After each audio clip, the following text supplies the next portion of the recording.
অমরপুর যুব মোর্চার উদ্যোগে গত 12 জানুয়ারি অমরপুর চণ্ডীবাড়ি ময়দানে শুরু হওয়া টি-20 টেনিস ক্রিকেট টুর্নামেন্টের ফাইনাল খেলা শুক্রবার সম্পন্ন হলো। প্রায় 24টি দল নিয়ে শুরু হওয়া এই টুর্নামেন্টে ফাইনালে ওঠে চণ্ডী মাতা একাদশ এবং গোমতী প্লে সেন্টার। উক্ত ফাইনাল খেলায় উপস্থিত ছিলেন প্রাক্তন কেন্দ্রীয় মন্ত্রী প্রতিমা ভৌমিক, 42 অমরপুর বিধায়ক রঞ্জিত দাস, নগর চেয়ারপারসন বিকাশ সাহা, মহকুমা শাসক অনুপম চক্রবর্তী সহ অন্যান্য অতিথিবর্গ। বক্তব্য রাখতে গিয়ে প্রতিমা ভৌমিক যুব মোর্চার এই উদ্যোগকে ভূয়সী প্রশংসা করেন। উনি বলেন, এই টুর্নামেন্টে শুধু অমরপুর বা ত্রিপুরার খেলোয়াড় নয়, দেশের বিভিন্ন রাজ্য থেকে ক্রিকেটাররা এই খেলায় অংশগ্রহণ করেছেন।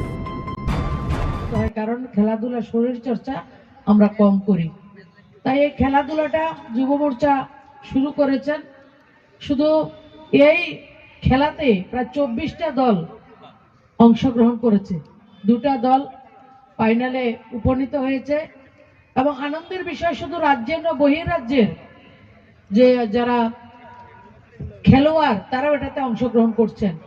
তো এই খেলাকে দেখে আমাদের অত্র অঞ্চলের ছেলেরা মেয়েরা এই খেলার জন্য প্রেরণা পাবে, উৎসাহিত হবে। আর বিশেষ করে এই মাঠ আমি অনেকদিন দেখি, বর্ষার সময়ও আমাদের হোস্টেলের ছেলেমেয়েরা ফুটবল খুব ভালোভাবে খেলেন এবং এই অঞ্চলে ছেলেমেয়েরা ফুটবল, ভলিবল, ক্রিকেট সব খেলাতে অংশগ্রহণ করেন। এবং আগামী দিন এই যুব মোর্চার উদ্যোগে যে আমাদের খেলা, ক্রিকেট খেলা, সেটা আরো বেশি সমাদৃত হবে এবং আমাদের ছেলে মেয়েদেরকে, আমাদের প্রজন্মকে উৎসাহিত করবে।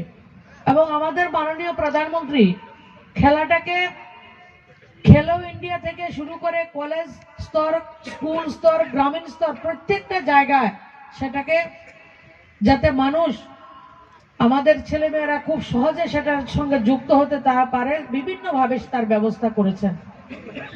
আমি ছোট্ট একটা এক্সাম্পল আপনাদেরকে দিচ্ছি।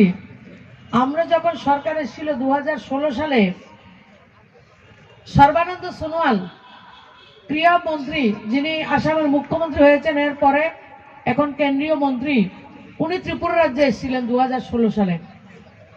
কিন্তু আসার পরে আমরা যখন দীপা কর্মকারের কথা বললাম যে দীপা কর্মকারকে সহযোগিতা করতে লাগে, উনি এয়ারপোর্টে নামার পরে যখন আমরা বললাম, উনি বললেন ওর সঙ্গে মিটিং আমি করব, এয়ারপোর্টে যখন আমি ফ্লাইটে উঠবো তখন ওকে আর ওনার ট্রেনারকে আপনারা এয়ারপোর্টে নিয়ে আসবেন।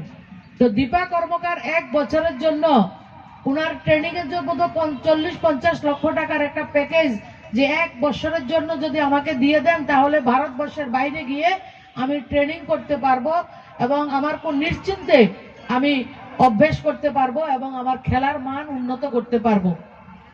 10 মিনিট সময় আমার মন্ত্রী নেননি, উনি যত টাকা চেয়েছেন তার থেকে 10 লক্ষ টাকা বেশি উনাকে দেয়া হয়েছে। আমাদের সরকার খেলাধুলাকে না প্রত্যেকটা ব্যাপারে এভাবে কাজ করছেন। আমরা যুব মোর্চা, বিভিন্ন মোর্চা, আমাদের মাদার কমিটি, আমাদের বিধায়করা, যখন রামপ্রসাদ পাল কমল কাপ খুব বড় খেলা হয় আমাদের খয়েরপুরে, আমাদের যুব মোর্চার কার্যকর্তারা প্রথম সেটা বড়ভাবে শুরু করেছিলেন। আমাদের কাটালিয়াতে হয়, সব জায়গায়, সব বিধানসভায়, এবং প্রমোদ রিয়াং, শান্তির বাজার, কিছুদিন আগে আমরা সাবরুমে খেলা দেখেছি। বিভিন্ন জায়গায় বিভিন্ন ধরনের খেলা, এই চর্চা আমাদের চলছে এবং সেটা যাতে আরো বেশিভাবে আমরা সংগঠিতভাবে করতে পারি, সেটা আমরা সবাই মিলে করব। খেলা শুরুতে প্রথমে ব্যাট করতে নেমে চণ্ডীমাতা একাদশ 8 উইকেটের বিনিময়ে 208 রান করে। জবাবে গোমতী প্লে সেন্টার সব উইকেট হারিয়ে মাত্র 54 রান করে পরাজিত হয়। উক্ত ফাইনাল ম্যাচে দর্শকদের উপস্থিতি এবং উচ্ছ্বাস ছিল লক্ষণীয়।